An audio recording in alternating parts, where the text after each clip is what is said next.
The message is about ang Kristiyano at ang Kalaban. Ito rin natin tawagin ang Pilipino. Alam naman natin malapit na pong eleksyon. This coming May 9, magaganap po ang national election. Hindi lang tayo mag-elect ng mga mayor, congressman, mga konsihal, board member, senate, kundi mag-elect tayo ng bagong pinuno, bagong pangalawang pinuno. Kaya napakahalaga po ng eleksyon na ito. Hindi lamang po bilang tayo Kristiyano, kundi bilang mga Pilipino. Sapagkat dito rin nakasalalay yung kinabukasan ng ating bansa sa loob ng susunod na 6 and beyond. Depende po yan sa magiging programa.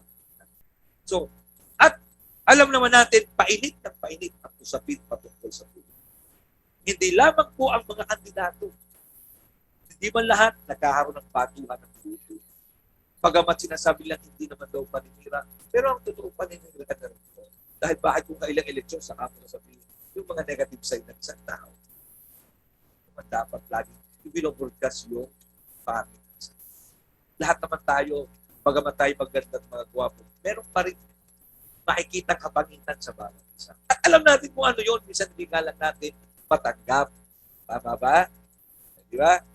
So, pati mga taga-suporta, mas mainit pa nga po minsan, nararanasan yung ina-unfriend sa Facebook dahil magkaibang sinusuportahan. At naranasan ko rin po yun. Hindi naman kami in-unfriend na bilang kaibigang pastor. Dahil po si Manny Pacquiao ay born again Christian, hindi ko siya kinakampanya, he's a Christian. At dahil siya darating, siyempre, co-coordinate niya yung mga Christian dahil gagawin po ako sa officer. Ako isa sa nag-post at ako po itinalaga para ba yung Howie Boys, nag-aalanay, hanggang mag-entertain hanggang sa hosting area, hanggang sa stage, isinama ako katabi ko sa upuan. Ayun pala po yung televise. Sabi ko, hindi ko alam eh. Dapat wala, ilalabas sa Channel 5 o Channel 7. Ang dami yung nakapanood. Siyempre, bumili. At yung pala napanood din ng iba na mga kaibigang bishop. At meron po kami isang group chat na kung saan ay ako'y bahagi. Abay, nung makita, dahil group chat na yun ay okay. Para fair naman, ayun po ay nag-isko na. Isko Moreno na. Okay naman, wala naman kami comment. Kasi hindi naman ako nagpo-comment po pagdating sa politika eh. Mali pa na lang pag may panawagan ng panalangin o ano mga bagay. O talaga naman medyo lumalanay, sasabi ng konti. Pero lagi po ako nasa sa gitna. Pahalagaan pa rin. Abay, nung mapanood kami, bigla na lang nagulat ako. Ilang kami pastor na naroon mismo doon sa video na inilabas sa TV. Kami inalis. Tumiti na lang po ako. Bagamat sa nakaka-heart pa. Sa tatanggalin, hindi mo kami tinanong ko. Ganito. Pero anyway, kasi yung nga po ang election. Yan yung spirit na nangyayari na kahit na mga Kristiyano. Na bagamat hindi dapat tayo sumasali sa mga ganung mga bakbakan. Hindi tayo nagpapa-apekto. Bagamat yung iba'y na-apekto pa. Pero minsan nga, gusto mo na rin pero still, hindi lang communication. Ganun. Unawain na lang natin. Mas mabuti na po yung tayo yung pumunta. Isa tayo yung pinuunawa. Amen? But anyway, bilang tagasunod po ng Panginoong Hesus, hindi naman tayo dapat makisali sa mga salpuhan ng ganito. Dapat tayo masangkot sa mga pagtatalo. We can share what our sentiment or ano man ang ating opinion. But kung mauwi sa pagtatalo, just respect one another. Diba? Nothing wrong kung gusto mo kumampanya. Kahit ako, meron na ba kayong buboto ganito? Hindi rin naman, meron na po kanina kinakampanya eh. Hindi ko naman maiboboto yung kandidato dahil hindi naman taga-sampas, hindi naman ako taga-bawan. Kaya taga-bawan humingi ng tulong kay nakikipagkaibigan, siya naman ako lumapit. Siyempre, sabi ko, sige. Ay, di yung mga taga-bawan eh. Ay, may ganito ng kandidato. Baka, sige. Tuwa naman ako. Pero pag sinabi, ako tabi ko meron ng kandidato, okay. Una, hindi ko rin naman may bubuto yung kandidato yun. Dahil kabawa ng mga kandidato. Di ba? Okay? Pero sabihin, pero hindi rin naman angkop sa isang mananampalataya na sabihin natin na dapat tayo lumistansya. So sabihin ko. At sabihin natin, Hindi na lang kami boboto kasi magulo ang politika. Mali po. Dahil ang pagboto po ay hindi lamang tungkulin bilang isang Pilipino, kundi tungkulin din natin yan bilang isang mananampalataya. Bakit po? Sinabi kasi ng Bible sa Romans chapter 13 verse 1. Pasakop tayo sa lahat ng mga namumuno. Diba? Lahat ng bagay, lahat ng namumuno. Mabuti man sila o masama, ang Diyos ang nagtalaga. At kung hindi tayo nagpapasakop sa kanila, ay sinasalungat natin o ating kinokontra mismo ang mga itinalaga ng Diyos. Okay? So maliwanag, tungkulin natin na makibahagi. Okay? Sa isang pong bansa na katulad nitong demokrasya, ang pakikibahagi sa sistema ng demokrasya po sa bansa natin, ito'y bahagi yung ating pagboto. Bakit? Ano po bang demokrasya? Atin mo na pong, alam ninyo ang demokrasya. Kung meron man dito pinakakalam, siguro yung mga bagong sumusunod. But what is democracy? Kasi elementary pa lang tayo, lalo na ng high school. Tinuturo sa atin ang iba-ibang sistema. Ang demokrasya po ay sistema ng gobyerno. Hindi lang ito klase, kundi sistema, yung pamamaraan ng pagpapatubad. What is democracy? Ito po yung pinakasimpleng nabasa ko sa dyaryo. Meron naman po source. What is democracy? Okay, tingnan natin. Yan. Ang demokrasya ay isang sistema sa pamahalaan kung saan ang taong bayan ay may kapangyarihang ilagay sa pwesto ang taong gusto nilang mamuno. So ang taong bayan, sabihin, ang mamamayan lang bumuboto. Diba? At hindi mo sabihin, dahil ang gusto ko, pag hindi mo ibinuto, sasabihin ko sa iyo, hindi ganon. Okay? Ito ay nanggaling sa salitang demos, hindi ko demon. Demos. Ibig sabihin, kahulugan ay tao. Demos means tao. The next, yung kratos naman, ay ibig sabihin, power or kapag. Yan. Mali, hindi mo. Kaya pala democracy. Mali, demos, kratos. Tuloy natin. Dahil dito, ang demokrasya ay matatawag na kapangyarihan ng tao. Pero ang yung word na kapangyarihan doon, hindi sabihin, ang tao lahat ang nasusunod. Kasi lalabag naman yun sa kalooban. Pero kapangyarihan ng tao, ibinigay sa atin yung karapatan ng kalooban. Okay, tuloy natin. Kadalasan, nakikita natin ang demokrasya sa isang politikong konteksto. Ito ay mahalaga dahil sa pamamagitan ng demokrasya, may ipapahayag ng mga ordinaryong tao at miyembro ng komunidad ang kanilang mga personal na pananaw. Okay, let's continue. Masasabi natin ang isang bansa ay demokratiko kapag ang kapangyarihan na mamahala ay nasa kamay ng mga tao.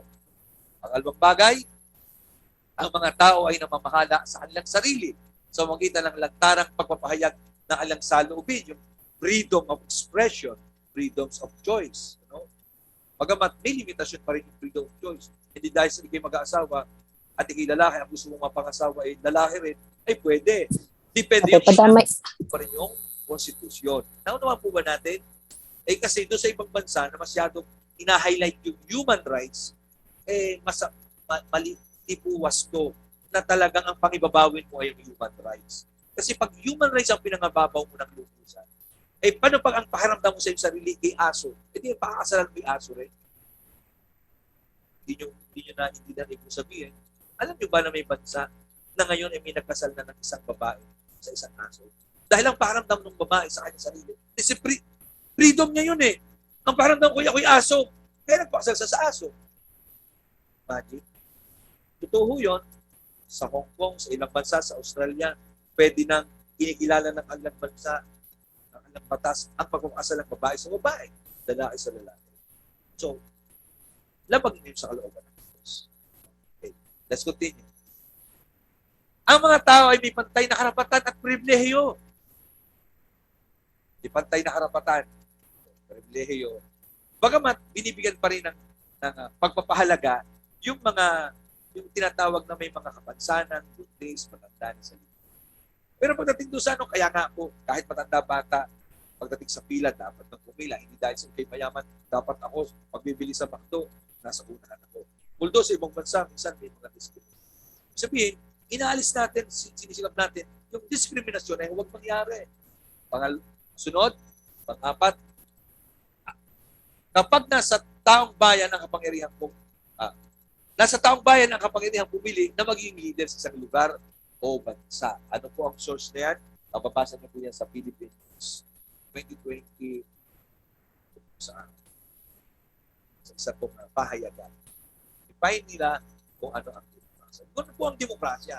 Tandaan po natin ang ating bansa po ay wala tayo sa bansang monarchy. Pag sinabing monarchy, katulad po ng England, talagang yung lahi lang nila ang susunod.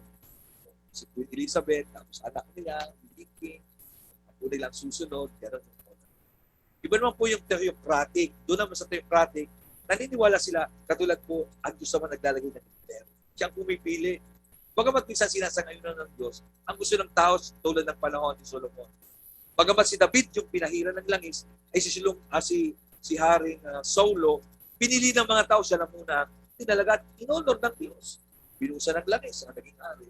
Pero ang Diyos ang nagtatalaga at siya nag-aalis. Ang tawag po doon, Theotok, o pamamaraan ng paglalagay ng mga. Sa ating bansang demokrasya, ito ang bansa natin kinabibilangan, kaya dapat natin igalan. Dapat natin. Okay, let's continue. Inuutos po ng Panginoon sa aklat po ng Romans chapter 13 verse 1, magpasakop kayo sa lahat ng mga namumuno sa pamahalaan, sapagkat ang lahat ng pamahalaan ay nagmula sa Diyos. At siya ay naglalagay ng mumuno sa kanilang pwesto.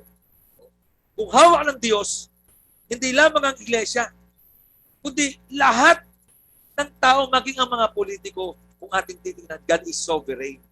Hawak pa rin ang Diyos ang kanilang buhay. Ang Diyos pa rin talaga ang masusunod. Kaya masama, kay mabuti ang leader, ang Diyos pa rin ang nasusunod. On the end of the day, di ba? Maybe, ang boto ibinigay mo, siya ang nanalo, pero ang Diyos pa rin ang may hawak. Tingnan po natin ang kasaysayan. Huwag na po tayong lumayo, like sa bawat. Hindi po ito, wala akong kinakampanya. Kung may mga taga-bawat dito, wala akong kinakampanya. Hindi naman ako taga-bawat. Noong panahon ng Mayor Castillo at sumalangit na wakan, talagang hindi siya matalo-talo. Tilabanan siya na kahermi, which is kaibigan din naman natin, nabubuhay din. Hindi siya manalo-nalo. Hanggang sa natapos na po ang termino ng Kapakito Castillo. Tama ba? Doon sa hindi po alam ang istorya. Ano po ang nangyari? Kumandidato ang kanyang anak. Ay dahil siyempre anak, ay mabango yung pangalan at maganda naman yung pamamahala siguro. Kaya natatakot ang tao basta magpalit. Ay arin naman pong si Mayor Hermy Dolor ay kilala naman, mabait naman tao. Kaya nga lamang, wala pa pong karanasan siguro sa pagiging mayor, bago lang, dati pong pulis. So, siyempre, dahil pag magaling po ang namumuno, sa mga tao, yun na lang ng yun. Ay dahil tapos na po ang termino, ipinalit naman yung anak na siya kakandidato. So, ang tiwala ng mga tao sa Kapakito, lumipat doon sa anak. Okay, malapit na po ang eleksyon. Hindi ko alam, 2 weeks before election. Habang umakit sa kanilang bahay, natatapos lang po ng kanilang meeting o pag-house to house. Siyempre, nakabaril yung si Kit, ang pangalan ko yung Kit niya. Hindi ko alam kung Kit ba yun. Kasi ang pangalan ng kanyang Kapakito. Ito naman Kit. Pakito. Wala kung junior yun. Nalaglag yung kanyang baril. Pumutok, tinamaan ng hita. To make the story short, hindi nagtagal na matay. So, pinalitan ng isa pa uling kapatid. Kaya lang po sa balota, doon sa nakalagay, ay noon po kasi, hindi katulad ngayon na Smartmatic. Smartmatic, sabihin, kineshaydan mo lang. Ayun po noon, manual. So, binabasa. Wala namang incumbent, pero importante, ilalagay mo yung tunay na pangalan. Kung ilagay mo yung Castillo, count yung kay Kit. Pero kung ilagay mo ay, halimbawa yung pangalan ni Joseph, hindi si Kit yun. Joseph Castillo, di ba? Kasi ganun ang manual eh. Yung nakaranas sa manual na hindi mo kung ibig sabihin. Sinusulat mo talaga ang pangalan ng iyong binoboto. Kahit mali ang spelling, basta katunog. Huwag lamang paghahaluin ang dalawang pangalan ng parehong kandidato. Ma-invalid yun. Are you with me? Okay. So, ano nangyari? Natapos na po ang bilangan. Lamang ang Castillo, ang problema, may 70 votes na kinontest dahil ang pangalan Kit Castillo. So ang intention nun, iboto pa rin ng Castillo. Kaya lamang yung ibinoto niya patay na. So sa ruling ng COMELEC, at kung mayroong ibang kandidatong Castillo, hindi mo nilagay, kung Castillo lang nilagay mo, pwede. Ay nilagyan ng Kit Castillo. So na-invalid siya. Alam mo man lang ng kalaban, kung nagkakamali, nasa 2 kulang yata, basta walang 7. To make this story short, kung na-credit siya, panalo pa rin ang Castillo. Pero dahil nga po sa invalid, nanalo yung team. So imagine, hindi matalo-talo. Pero dahil, sinong nakakaalam na wala namang pumatay, hindi pa po pinatay, aksidente na matay. Kaya nga po ang mga kandidato kung mapapansin nyo, pag malapit na eleksyon, ayaw palabasin sa bahay. Para din niya kakasahalin, lalo na yung babae. Lalabas. Hindi kasi. Ganun yung mga kandidato. Ako hinakakandidato na kami ni brother. Tatanda ko nung ilang mga kinabukasan eleksyon, 2 araw lang. Wala nang pampanyahan, Sunday. Kung ako nalabas ako ng kalye, sabi namin kapitbahay, nalabas ang bahay. Huwag ka na ikaw lumabas. Bakit?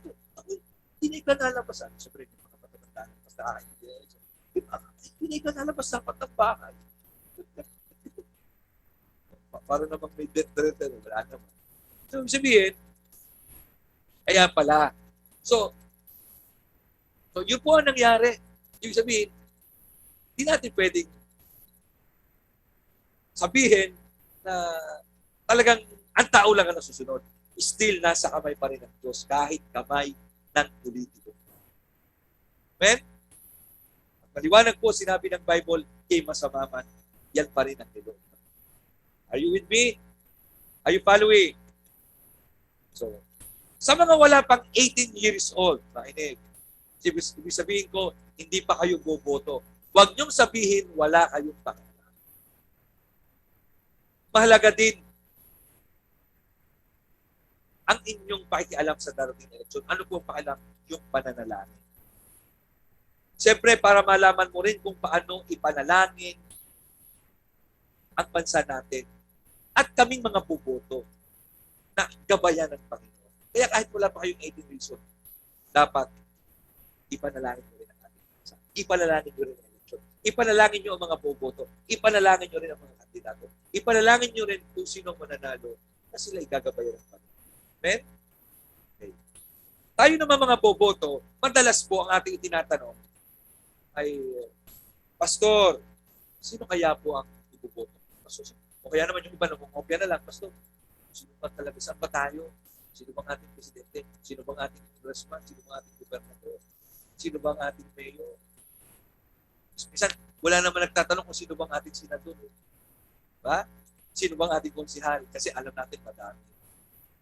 Madali lang tayo magbigay pag mayroong sa nag-usap, baka naman republiko kasi hindi pa puno ang listahan. Alam mo kahapon, magabi na nanonood ako ng isang rally. At nung rally, pinupuntahan ko. Nanonood ako ni Manny Pacquiao. Sumilipin ako ng kay Leno Robredo. Sumilipin ako ng BF. Ako, mayroong isang nagsalita. Si iba puro artist na nagsasalita. Sana. Eh, napanood ko sa kanya. Kandidato si Don. Si Gringo Honasan, sabi niya, kung sakali po, nasa 12 ay puno na, wag po kayo mag-alala, hindi po ako mag-alala. Pero kung sakali pong kulang pa, baka naman ako magsisisi. Sabi ko ba, okay. Napaka-diplomatic. Hindi na sinasabi, paano nga naman kung listahan may puno na, paano mo sila ilalagay? Kasi pag nilampas mo ang boto mo sa 12, invalido lahat ng boto. Naintindihan niyo po ba? Kaya babantayan niyo rin yung pagboto. Maaari po sa inyo hindi pupunuin, pero doon sa mahilig po magpuno dahil sa sayang isa rin boto, marami nang usap, di maggagawa kayo ng listahan. Although magbibigay tayo ng listahan ng boboto, may mga suggestion din siyempre ang inyong pastor, pero hindi nangangulugan na 100% susundin nyo yun. Malay nyo, meron kayong personal preference, hindi mo ko magagalit dahil hindi karapatan po ang kalayaan. Amen? Naintindihan po ba natin? Ngayon, kung puno na talaga ang inyong nilistahan, so tandaan nyo po, ilan ba sa konsehal ng bayan? Ilan? 8. Tama ba? Isa lang po ang presidente, isa lang ang vice president. Hanggang 12 lang po ang senador.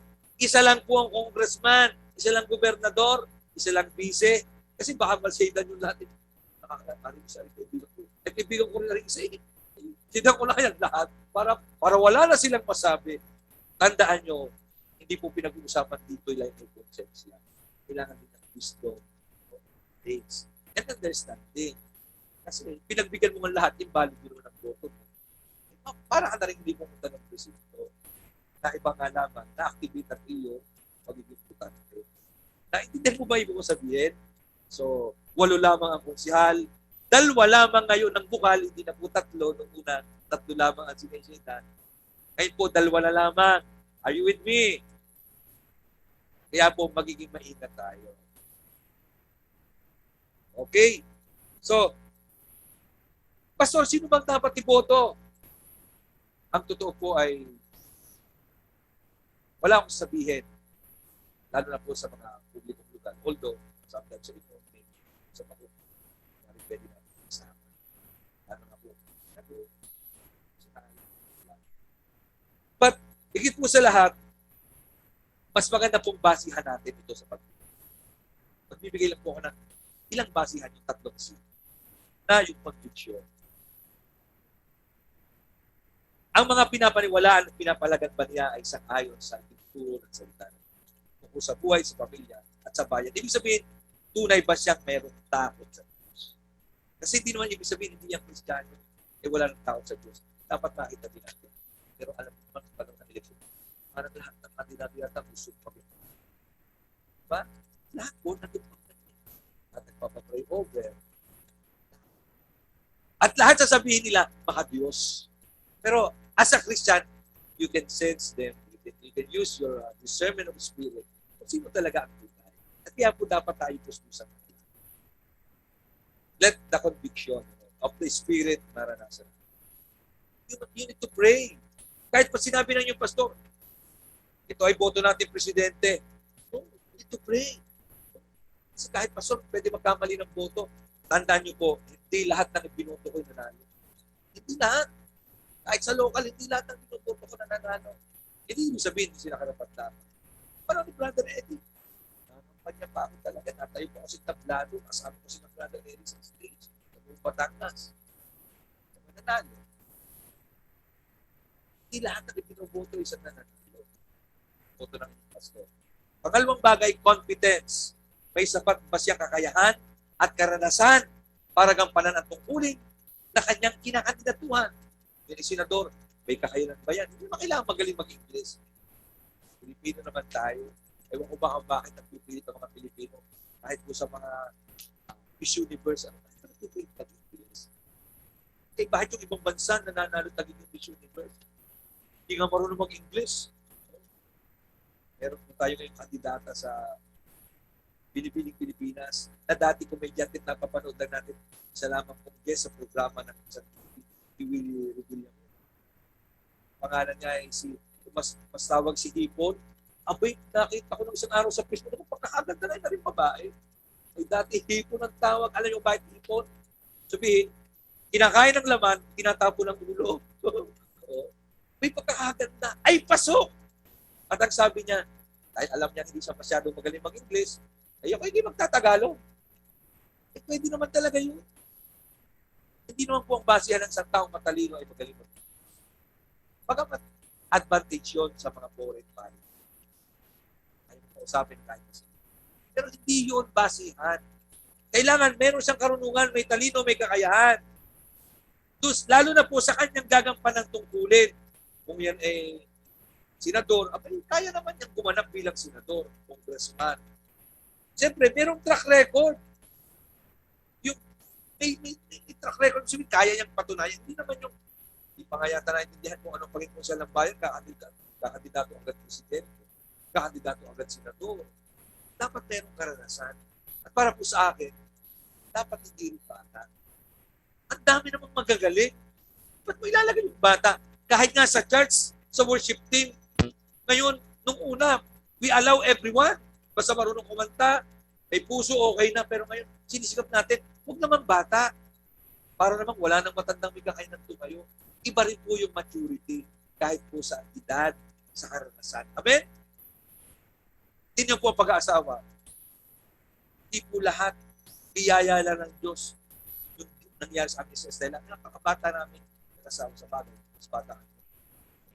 Pag-18 pa lang. Sa Estela, 19 pa lang. Ako, pag-12, ganun ang edad namin. Nakasawa, 19 ako.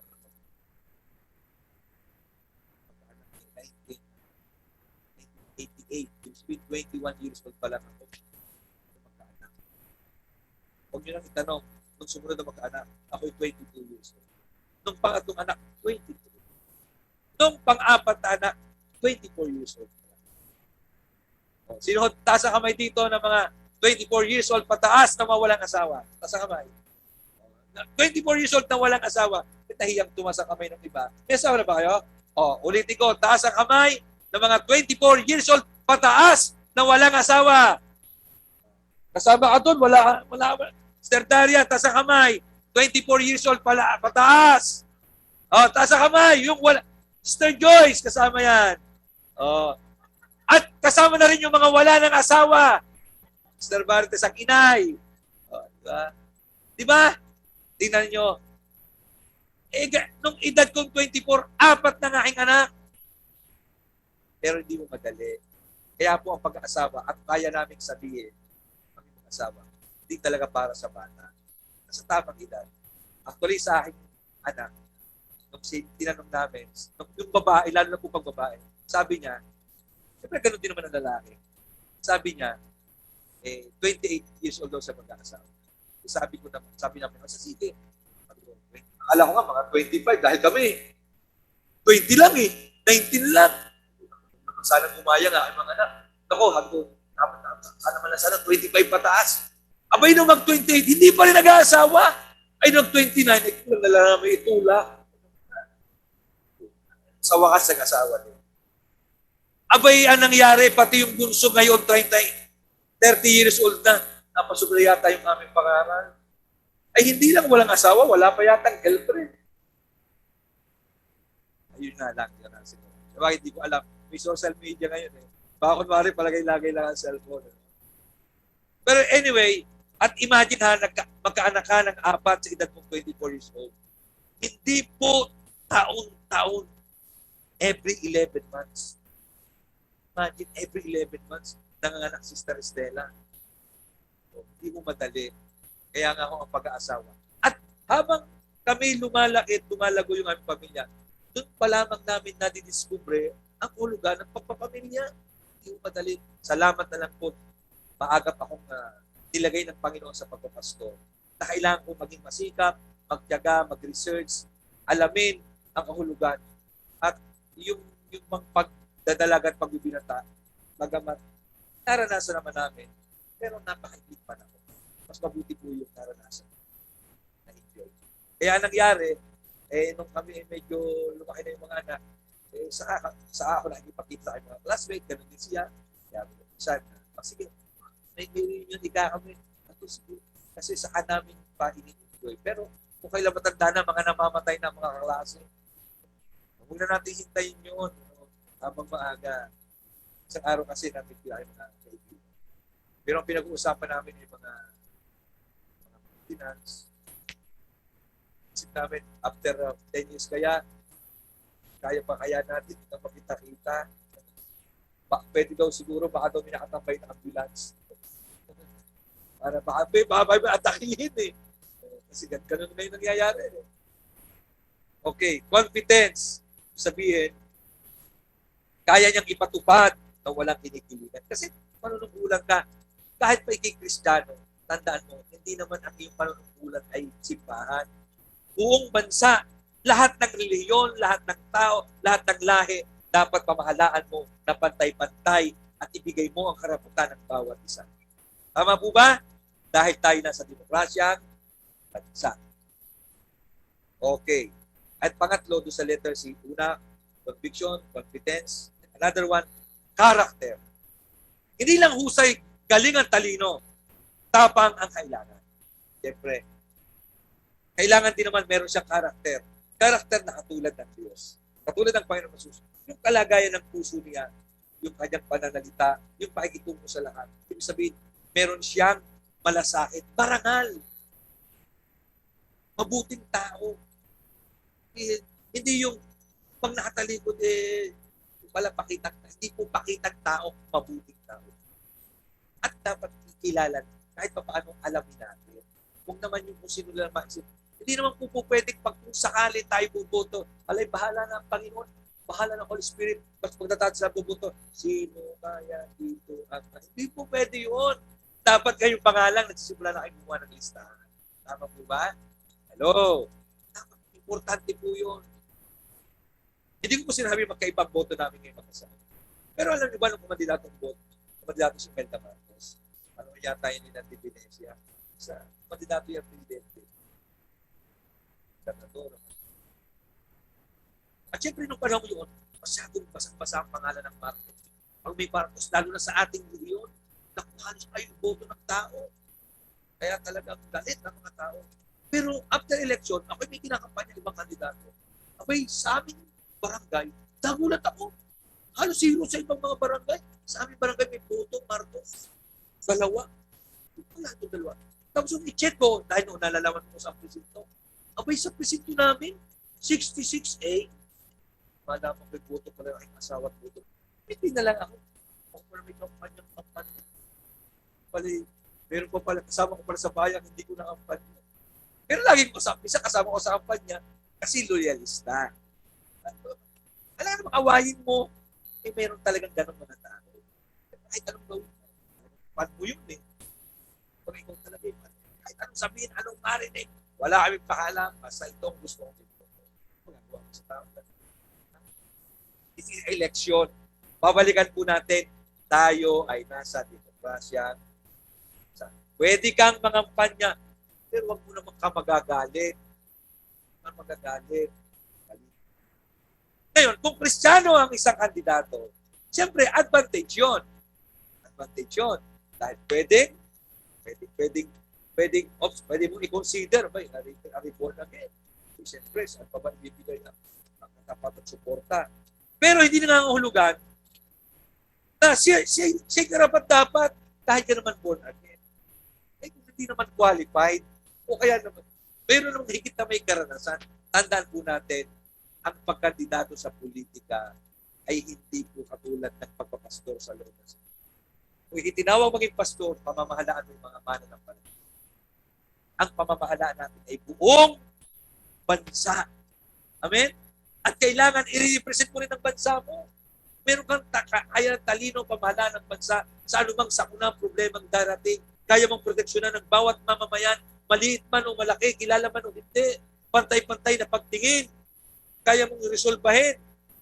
At kaya mong pumili ng mga taong tapat na maglilingkod. Hindi para sa iyong sariling bulsa at kapangyarihan, kundi para sa kapakanan ng tao. Diba? Kaya, kasi ang eleksyon po, ang politika, o ang pagboto, ito po yung tawagin natin ay stewardship. Sabihin, pagtitiwala mo sa kanya. Hindi lang naman yung point. Kung ang hinahanap natin ay magliligtas sa ating kaluluwa, hindi ho politikong kailangan natin. Ang kailangan natin ay si Kristo. Are you with me? Hello? Kung hinahanap natin ay isang politikong perfecto, aalisin niya ang totally wala ng drugs, wala ng gutom, wala ng hirap, wala na rin magkakasakit, wala na rin mamamatay. Ay ang kailangan natin si Jesus. Hindi ho politiko. Are you with me? Hello? Kaya kahit pag born again yan, hindi mo nga masabi eh. Kaya nga po ako natatakot pag sinasabi, Pastor, pag minakausap ako nagpapaliwanag, Pastor, may tutuloy ka sa politika. Kahit pa nakasama mong pastor, kaibigan mo, kaklase mo, pag nagkakakwentuhan kami, bakit nakakitano sa inyo? Actually, meron na akong mga financier. Ito pa na 6 years ago. Pinapakandidato akong vice mayor. Sagot ko isang tulong. Parang napapaibig na ako. So, kaya kalahati. Pagkalat pa na may kalahating milyon na ako. Pero hindi ho ganun. Kasi, iba ho yung politika. Iba yung papapasto. Men, yun ilang panahon lang yun.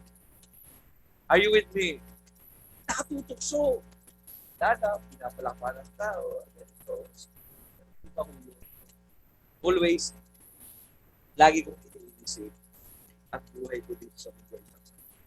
At may mas higit akong pinaglalaan ng buhay na dapat gawin ko kung ano ang pinapagawa. Unless, tinawag ka talaga ng Panginoon. Amen? Are you with me? So, sa tingin ko po, mas magandang pag-usapan natin, sa halip na isipin natin kung sino ang iboboto, mas maganda. Pag-usapan natin, paano tayo boboto. Ano ba, kumusta ba ang puso? Huwag natin lang tingnan kung ano ang puso ng mga iboboto. I-check din natin ang ating puso. I-check din natin ang ating kalooban. I-check din natin ang ating sarili. Bilang mananampalataya, kumusta ba ang puso ko? Paano ba ako boboto? Are you with me? Kumusta ba ang puso ko? Tandaan po natin, yung mga politiko, wala naman tayong pananagutan sa kanilang gagawin. Maaari ka magkamali ng ibinoto, pero hindi mo naman nahawak ang kanilang puso't kalooban, ang kanilang buhay. Pwedeng nagtitiwala ka na siya'y gagampanan ng mabuti. Ay, ano magagawa mo kung ayaw niyang gampanan ng mabuti? Kahit sa ibinoto mo. Are you with me? Hindi natin hawak ang buhay kalooban ng sinumang politiko. Kahit pa yan na ibinoto. Ang tangi nating magagawa, ipanalangin. Kung kaibigan mo, pagsabihan mo, kung kaya mo. Kung pakikigan ka pa, pag nanalo ka. Are you with me? Hello? So maging totoo lang po tayo. Bilang mga mananampalataya, tandaan po natin, hindi natin hawak ang kanilang mga desisyon sa buhay. We can suggest, we can pray, but we are not responsible for their own action. Sarili nila yan pa rin ang susundin at the end of the day. Are you with me? Kasi sila naman yung nakapwesto. Ikaw yung mambubuto lang. Kahit pa ikaw'y die-hard, malagalo ka kalakas. Still, hindi mo pwedeng pangimasukan ng kanilang desisyon. Dahil sila ang nakapwesto. At ang Diyos lang ang pwedeng makaalam sa panahon. Kaya kahit sinong mapupo, pinaka-worst man ang naiboto mo, no problem.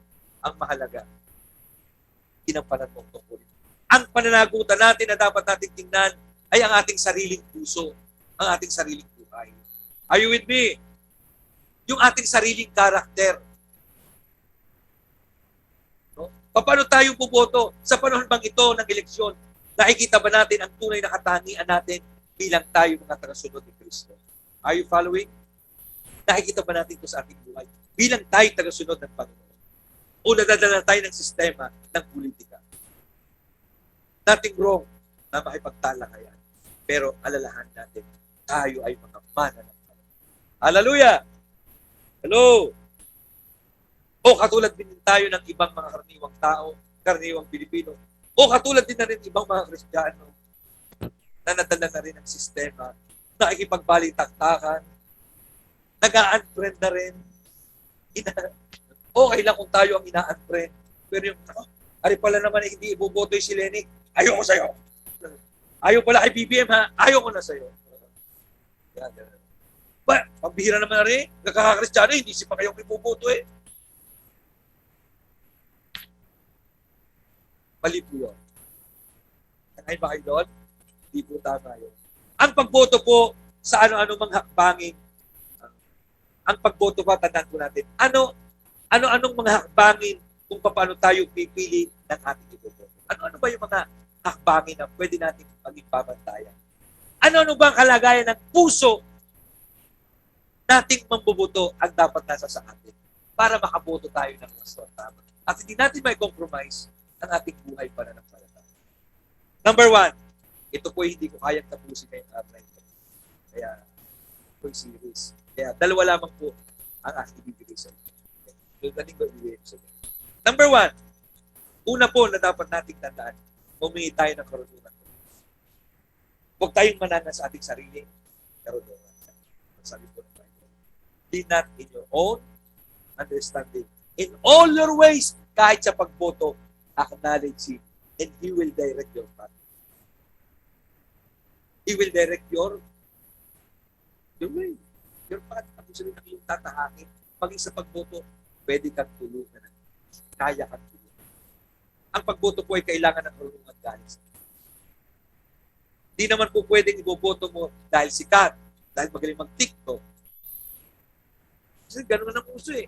Marunong kumanta, magaling magaling sumayaw, magaling mag-TikTok, cute. Gusto ko ikaw yung grupo nila, cute, ang gaganda naman. Di ba, punta ka doon. Kung gusto mo talaga na maganda, ay pumunta ka doon kay Lenny. Ay, kakaganda ng artista, mga Miss Universe na nag-endorse. Ay, hindi naman huwag ng bata. Mabuti ko, ibuboto ko si Catriona Gray, hindi ibuboto ko. Ay, hindi naman siya kandidato. Abay, kaibigan naman ito yung mga sikat din. Gagaling naman kumanta. Nato si Dulce. Ay, hindi maluyang singing contest. Yung pamamahala. Yan yung mga nag-i-endorse pa rin. But still, you need wisdom. Ay, okay kay Manny Pacquiao. Nandun si Annabel Rama. Namit ko, hindi ko lang muna kapapapit ko.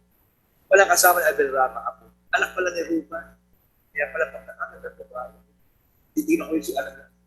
Wala si Annabel Rama. Nakakaganda ng babae. Wala kang katanda na sa TV. Ay, kakaganda talaga. Ang natingin eh. Ayun yung makatabi ko naman po si Aling Indonesia. Ay, talagang lampas ang tingin ko. Ay, katabi ko si Jinky. Tapos si Manny Pacquiao. Si Aling Indonesia. Tapos bandaron si Bishop Wong. Tapos sunod, si Annabel Rama. Tapos yung kanyang apo. Ay talagang lampas ang tingin ko. Tulog agad shoot ni Annabel Rama sa apo. Lalo pag ginapatid, sorry po, Aling Indonesia. Meron kaming selfie dalawa. In fairness, sa kanya ako nagpa-selfie. Kasi masikat si Aling Indonesia. Yes! Dapat pala na i-plus view na. Sisend ko sa inyo sa ating YouTube channel. Ay, wala akong kinakampanya, isesend ko lang po si Aling. Meron kaming dalawa sa selfie. Aling Indonesia. Meron po kami yan, meron po.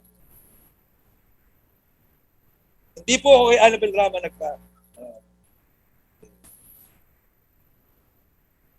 yun, meron din akong picture kay Manny Pacquiao, kay Jinky, kay Aling Indonesia, kay Marlon Bautista, which is Christian, Gigi de la Riva, hindi mo ba? Si Maricay mo, si Gretchen Ho, yung newscaster, natakot ako magpapicture.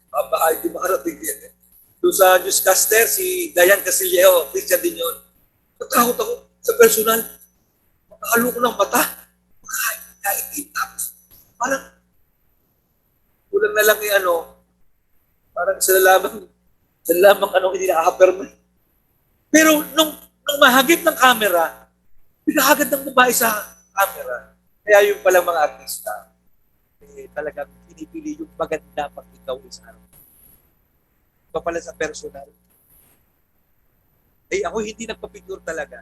Kahit yung katabi ko sa upuan. Sabi ko,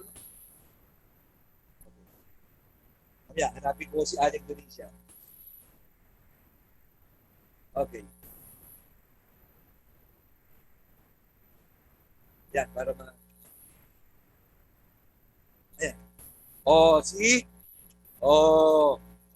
Diba? Si Aling Indonesia. Sino sa inyo may picture kay Aling Indonesia? Kasi, sikat siya eh.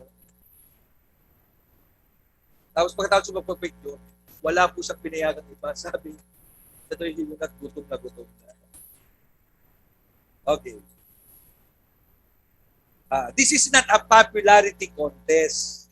Hindi rin po ito panahon ng pakyutan, pagandahan lalaki, pagandahan babae. Magaling na sumayaw, magaling na magpapicture. Imagine, ang ating bansa po ay dumaan sa 2 taon. Crisis. Kaya kailangan maging matalino. Hindi dahil sa sila ay anak ng politiko, sikat, o profesyon, ano man ang kailangan po. Yung may kakayanan sa posisyon at isa po, huwag natin ibibenta. Huwag kayong buboto dahil kung kayo binigyan ng trabaho, okay lang tumanggap ng pera. Kung kayo binibigyan, hindi naman kayo humihingi, tanggapin niyo. Hindi pa kayo humihingi. Pero huwag tayong hihingi, huwag tayong lalapit at ipagpapalit po yung ating bigyan. Kasi kahit masabihin natin para pareho yan, dadala-dalahin. Alaman mo sa sarili mo yung iyong natatanging ka sa isang karapat-dalan, pinagpalit mo. Dapat po, ang tanging kapalit niyan yung pag-asa mo na siya'y magiging bilang leader o magpapangis. Kung ano mang kanyang kinakanya. Amen? May responsibilidad po tayo na kilalanin sila. Hindi ko lumalabas sila sa balita, nakikita natin sa social media, kahit na po nag-viral pa sila, sila'y totoo na. Alamin nating mabuti kung ano ang ating ibuboto. Amen? Pero kung tutuusin, wala din naman po sa kanila talaga ang perfecto. Kahit naman sino, o talagang sasapat sa pamantayan. Wala naman talagang eksaktong fitted doon sa conviction, karakter, competence. Wala. Wala naman talagang magiging fitted. Kahit Christian pa yan, I tell you the truth. Kahit pa Kristiyano yan, that's very impossible. Hindi rin talaga alam natin kung ano ang kanilang magiging bukas. Kahit Christian pa yan, pag tingnan natin ang pamantayan ng Diyos, lahat bagsak sa pamantayan. Tapos di rin namin alam lahat-lahat ang buhay ng isang kandidato. Maring iba, medyo may pagkakilala tayo. Kahit ang best candidate sa paningin natin, pwede namang magbago matapos natin iboto. Tama ba? Pwede magbago. Maring ngayon sila matuwid. Kaya lagi ko nga pong paalala, alam niyo bakit ko ako dumidikit ang iba kayo sa akin? Para at least baka sakali maalala ko, parang kung sila yung mga biniginawa, talagang magsasalita ako sa kanila, hindi naman sa social media. At kaibigan ko ang problema nga po pag hindi tayo makilala. Ano naman ang aking dahilan? Parang, are, o parito, o mayo, o goberno, o congressman. Maybe, consider tayo. Kung hindi, ano bang ating magagawa? Sila ang nasa posisyon. Pwede silang magbago. Pwede silang mas maging worse. Sa loob ng 3 o 6 na taon ng kanilang panunungkulan. Limitado ang alam at dunong natin. Pero ang Diyos, walang hanggan ang kanyang karunungan. Amen? Tingnan po natin ang Job 37 verse 16. Ang dunong ay walang hangganan. Walang hangganan. Tayo may hangganan. Limited lang ating alam. 1 John chapter 3 verse 20. Marami tayong hindi alam. Pero ang Diyos, sabi niya, nalalaman niya ang lahat ng bagay. Tayo hindi. Pero hindi naman ang Diyos ang buboto para sa atin. At huwag nating isipin na ang Diyos maikialam. Sabi, sa eleksyon ito ang Diyos maikialam. Yes! Wala namang eleksyon ang Diyos ay hindi maikialam.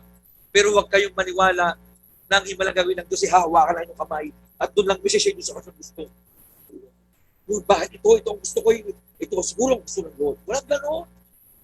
Tayo ang magpapasya. Ang binigyan ng Diyos na karapatang magpasya ay tayo.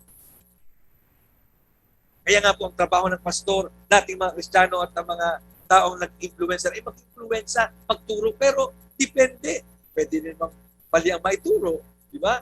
So, responsibilidad natin ang humingi ng karunungan sa Diyos.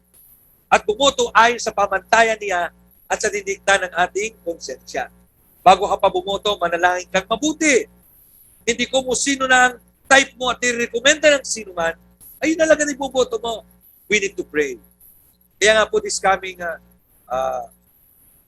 bukod po sa corporate prayer meeting, this coming Sunday uyo ng gabi, May 8, meron po tayong prayer meeting kahit po bias.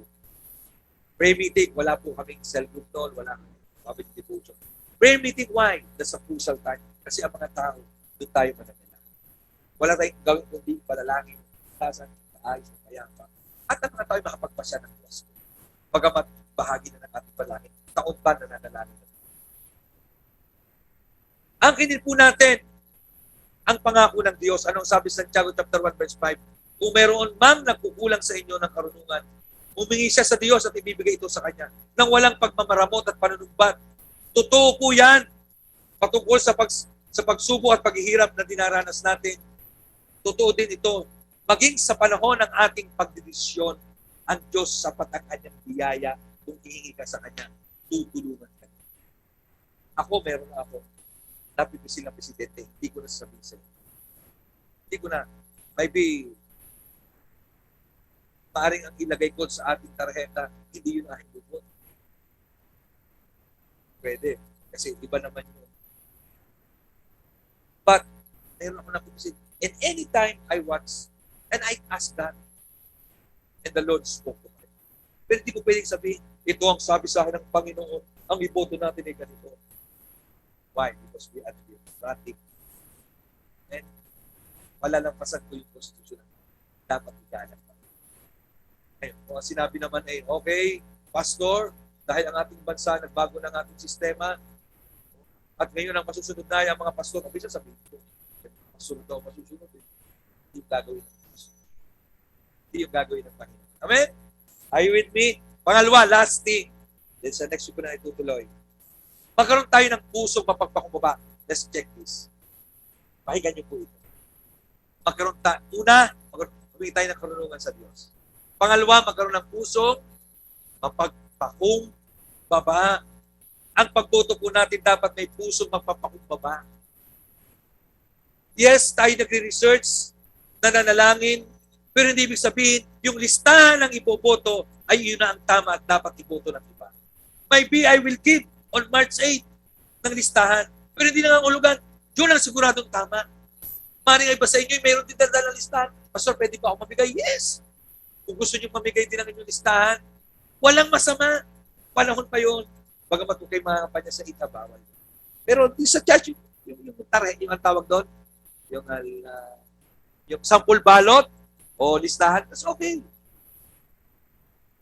Pero hindi nga hulugan, yung listahan mo, yun ang tama. Kung sabihin mong ang iboboto ko si ganito, at siya naman talaga ang dapat iboto. Kung baga, example lang, halimbawa, iboboto ko si Ping Lacson. Matutuwa dito ang Ping Lacson niya.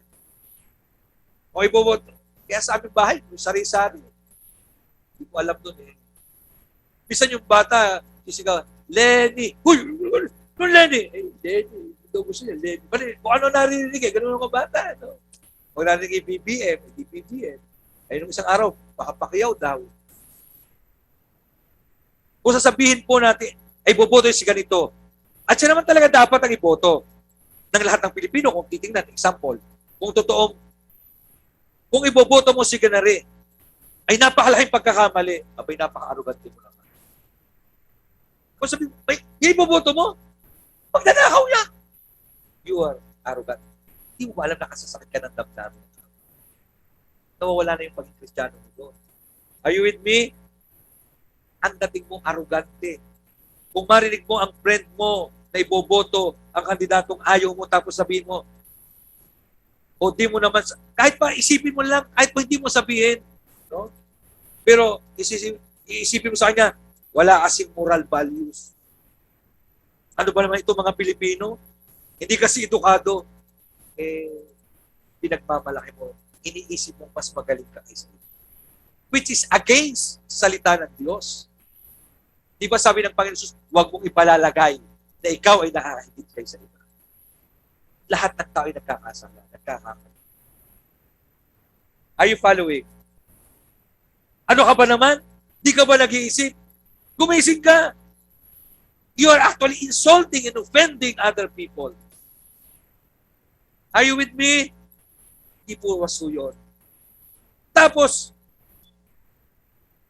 pag mataas ang rating ng kandidatong ayaw mo, iisipin mo, ang mga Pilipino talaga mga bobo. Inatulan mo na. Paano kung tama sila? Are you with me? Pwedeng maging religion yun, pero sa puso mo, you are becoming self-righteous. Na parang ikaw na lang ba ang magaling? Ikaw na lang nag-iisip?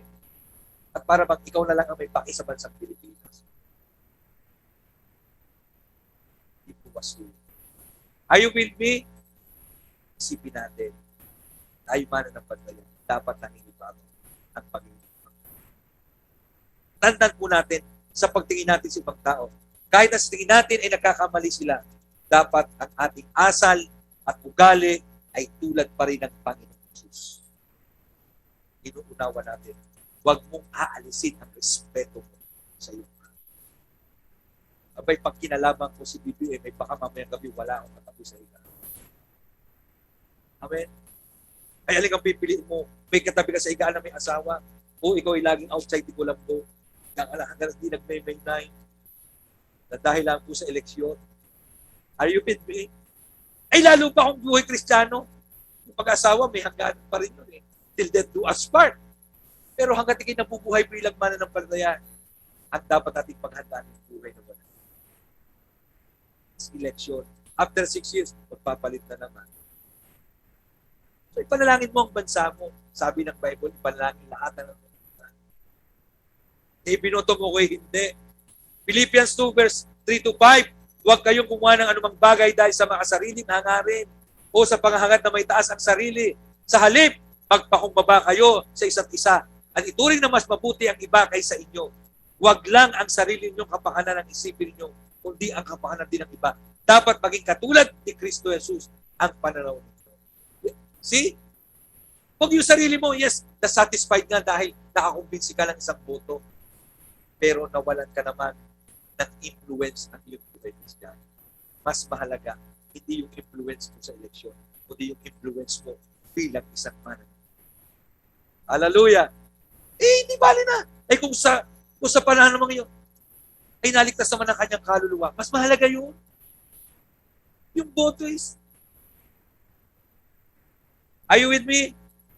Kung napili man ang best, kung ang napili mo man ay best candidate para sa inyo, in humility, sabihin mo, siyang iboboto ko. Sa tingin ko, siyang best. Pero aminin natin, maaari pa rin silang magkamali o magkamali. Tama ba? Maaari kapag siya'y nanalo, ay magbago ang kanyang ugali. Siyempre, power yan eh.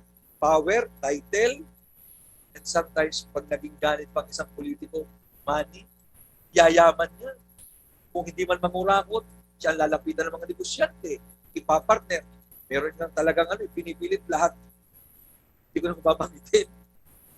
Alulungkot kung hindi totoo, pero sana hindi totoo. Merong mga pamilyang politiko.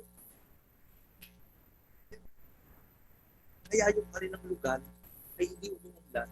Ang gusto ay sa kanilang lupa itatayo ang negosyo. At kapag hindi sa kanilang lupa, kapartner sila sa lahat ng negosyo. Kaya pala wala mag-invest sa bayang yun. So, hindi man sila nangungurap, pero ginagamit nila yung kanilang position and authority to manipulate. So, corruption dito. Are you with me? So, ibig sabihin, pwede pa rin magkamali kahit na siya ang best candidate. Hindi natin hawak ang kanilang buwan. Pwede silang pumalpak sa pagtupad sa kanilang responsibilidad. Aminin natin, kahit naman po itong kandidato, hindi rin natin kayang i-garantiya sila'y hanggang kailan magiging mabuti. May pinong iboto mo mabuti siyang tao. Righteous siya. Talagang tapat. Pero, hindi natin alam. Maaari siya tapat. Pero yung taong nakapaligid, kaya ba niyang tapat? So, pwede pa rin tayo magkamali. In humility, aminin natin sa harap. Hindi tayo perfecto. Hindi rin perfecto. Amen? That's being humble. Oo nga, Christian tayo. Nasa atin ang banal na espiritu. Binago na tayo ng Diyos ang ating pag-iisip. But in humility, we are willing to admit nagkakamali pa rin tayo. We can be foolish and ignorant at times. Pwede pa rin tayo maging mangmang sa mga ganong pagkakataon. Kahit ako sa araw-araw, pwede pa rin ako magkamali ng information. Pwede rin ang mabagit ko ay magkamali. Kasi alam nyo, lahat ng mga tao sa panang-eleksyon, magaling suspensya. Ano ito? Bakit hindi nakalagay ng tarpaulin? Minsan hindi mo. Huwag kayong maniwala sa nakalagay sa bahay tarpaulin na yun ang iboboto.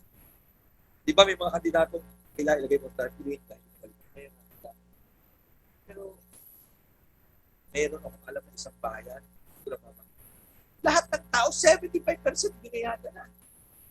Pero eleksyon talo pa rin yung nagbayad. Ay binoto pa rin ng tao yung alam nilang mabuti. That's miracle of God. Ganun ang Diyos kapag gumawa. So, sabihin, hindi rin sapat talaga yung pera. Bagamat sa iba nangyayari, pero panghawakan natin ang mga. At kung papakinggan ng Diyos ang ating dalangin at marunong tayo mananalangin, paglagay ang Diyos ng taong matuwid. At kung hindi siya matuwid, gawin matuwid ang alam puso. Amen? Ang Diyos ay makapangyari. So, tandaan po natin, this election is very crucial for everything. Bilang-bilang. Patandaan natin, tayo po mga Kristiyan. Bantayan natin ang ating Diyos. Maging marunong tayo, maging marunong. Next week, I will continue my message about this election. Are you with me? Minatutunan po ba kayo? Amen. Tayo po tumayo. Tayo po. Salamat po sa Panginoon. Ibahagi natin ang ating mga. I will share, babahagi ko sa inyo sa ating group chat, ang message na ito. Gulay-gulay nyo. May kaya po kayong i-share sa iba. May tinatanong. Just share the principles. As a Christian, mas mahalaga natin. Tayo po'y tagasunod. Hallelujah. Pura barada mashika na.